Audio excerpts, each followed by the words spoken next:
Just had a crazy idea. Imagine an atom with an electron in a certain energy level or orbital. Now we send in a photon, either virtual, that is from an electromagnetic interaction, or just a random real stray photon.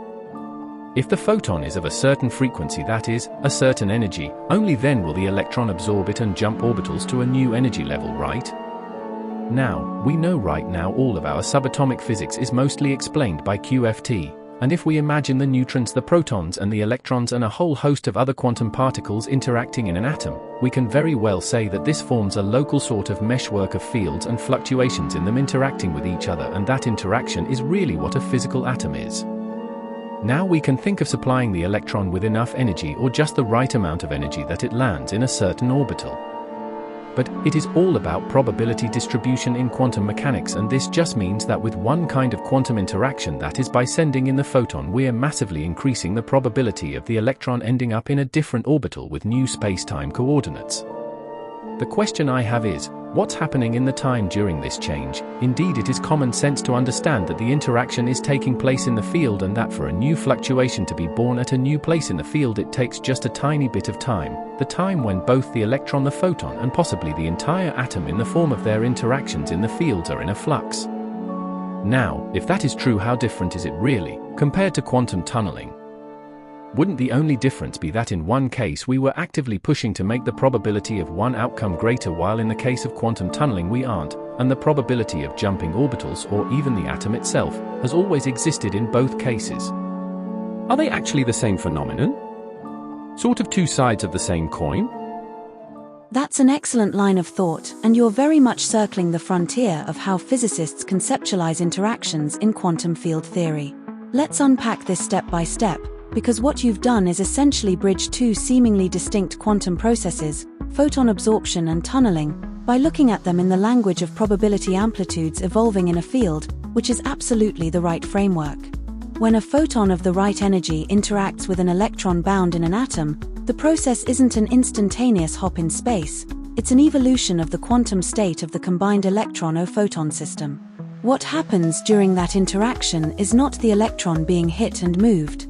Instead, the entire atomic wave function evolves into a superposition of states, one where the electron is still in the original orbital and one where it has transitioned to a higher energy orbital and the photon has been annihilated. This evolution happens over a finite interaction time, on the order of the photon's coherence time or the inverse of the transition line width. During that period, you can't say the electron is in either orbital, it's in a coherent mixture of both. So yes, there is a flux period where neither the old nor the new state fully describes the system. The intermediate state is a non-stationary superposition where energy, position, and even particle number are in a kind of temporary uncertainty. In quantum tunneling, the wave function of a particle extends through a classically forbidden region, where potential is greater than energy. The key idea is similar. The wave function never moves through the barrier in time like a classical object. It continuously has amplitude on both sides, and the barrier merely suppresses the amplitude inside it. Now, look at the photon absorption process. Before interaction, electron has negligible amplitude in the excited state. During interaction, the coupling, via the electromagnetic field, makes the excited state amplitude grow and the ground state amplitude shrink.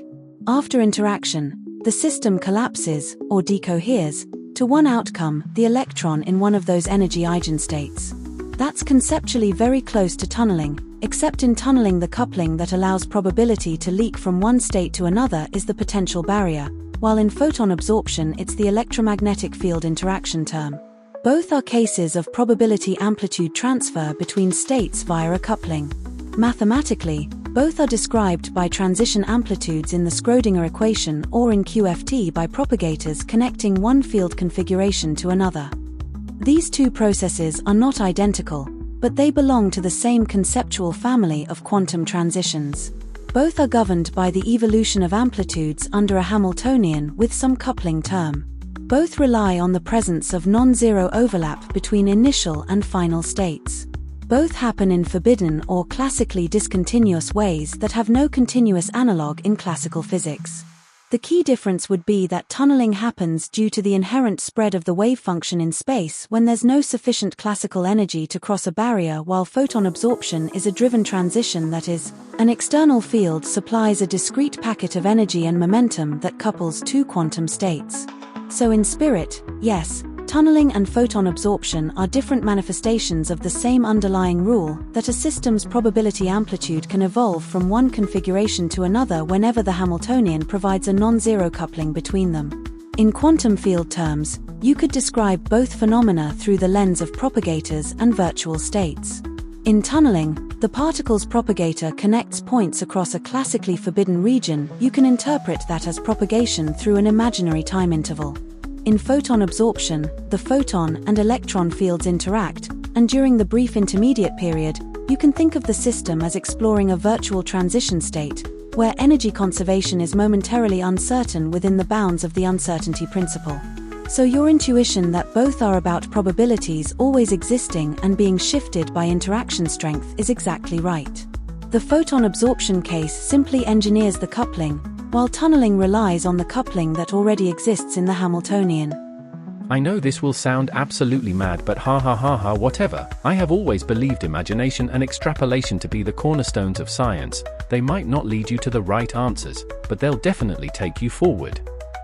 So, what if, even for quantum tunneling, it's not an independent process but an emergent one, and that a yet unknown or perhaps some kind of higher dimensional force that itself is governed by probability acts to produce quantum tunneling such that it makes us think that the tunneling is an independent process?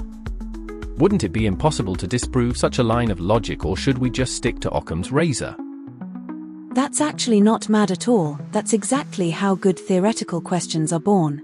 You've just hit one of those rare spots where philosophy of science and frontier physics collide. You're essentially saying, what if tunneling, which we currently model as probabilistic wavefunction behavior, is actually the macroscopic effect of a deeper, hidden interaction or higher dimensional process that we haven't yet described? That's a legitimate philosophical and physical hypothesis. It's similar in spirit to how Einstein thought quantum randomness might reflect hidden variables. His God does not play dice stance. Modern theories like string theory and holography suggest our 3D universe might be a projection of dynamics occurring in higher dimensional space. So yes, one could imagine tunneling as an emergent shadow effect of some higher-level field or geometry we don't currently access. You're right to think of it as being unable to be disproven. It's not falsifiable with current tools. Quantum tunneling happens exactly as predicted by the equations we already have. All experiments so far match the standard quantum mechanical model perfectly. So, unless your higher dimensional force produces some detectable deviation, like altered tunneling rates under specific conditions, it would sit in the class of metaphysical rather than physical hypotheses. Physics only advances such ideas when they yield testable consequences. For instance, Einstein's hidden variables idea was testable. Bell's theorem showed that any local hidden variable theory would obey certain inequalities, and experiments violated those inequalities. That doesn't rule out all hidden layers, but it rules out local, causal ones. Similarly, if your higher dimensional field subtly changed tunneling probabilities, say, depending on orientation in space or nearby field configurations, that would be a signature physicists could look for. Here's the interesting bit. Your intuition that there could be a hidden interaction guiding probabilities has modern echoes in 1. Holographic principles adds CFT, where what looks like probabilistic quantum dynamics in our 3D universe might correspond to deterministic classical dynamics in a higher dimensional gravitational system. 2. Quantum gravity ideas, where spacetime geometry itself fluctuates, meaning what we call probability might be our coarse-grained perception of deeper geometric transitions. So your mad idea sits comfortably alongside real, ongoing questions about what quantum randomness actually is. That's all fine, Emma, but you have to agree that this is funny, because right now I'm 100% sure there are hundreds of such undisprovable theories out there, especially in cosmology and astrophysics. On a different note, wouldn't my theory be an excellent plot for a sci-fi thriller? Just think about it. If we found tunneling to be an emergent phenomenon, and then later mastered its control and maybe also mastered field interactions, such that we could preserve the coherence and decoherence interactions of the fields, then we would effectively be inventing teleportation, wouldn't we? Exactly. That's pure gold for a sci-fi premise, and what's cool is that it sounds wild while staying just close enough to plausible physics that readers could almost believe it. You've already got the bones of a great story concept. The core scientific premise could be that physicists discover quantum tunneling isn't random but the shadow of a hidden higher dimensional field that mediates probability itself, a kind of substrate beneath all quantum interactions. By learning to shape or bias this field, humanity gains the ability to control where a particle will tunnel next.